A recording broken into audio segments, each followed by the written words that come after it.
I'm Willis Sparks, Global Macro Director at Eurasia Group, and it is United Nations General Assembly Week here in New York City. Leaders from around the world are gathered for a week of important meetings and important speeches, and the world asks, who cares? Actually, New Yorkers care a lot because with all of the added security around this building, you got an epic traffic nightmare all over New York City. Everybody's backed up. And, you know, most of the time the UN seems pretty dysfunctional. Scandals and stories about waste and endless bureaucracy and the big countries vetoing each other's plans so nothing ever gets done, etc., etc., etc. It's easy to be cynical, but the reality is that there are agencies of the United Nations that are doing some really important work in helping people who really need it.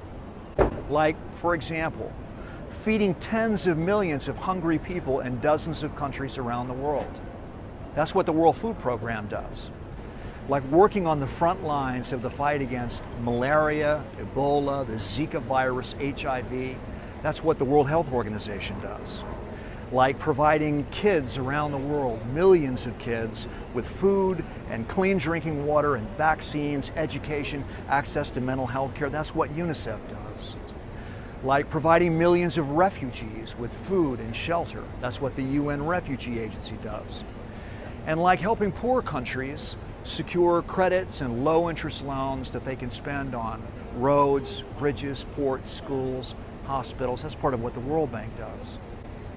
These are all United Nations agencies. They're doing important work that the world needs done. So here's the thing.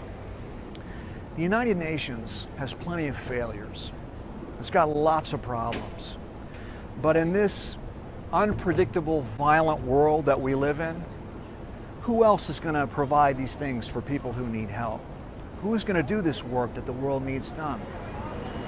Something to think about while you're stuck in traffic.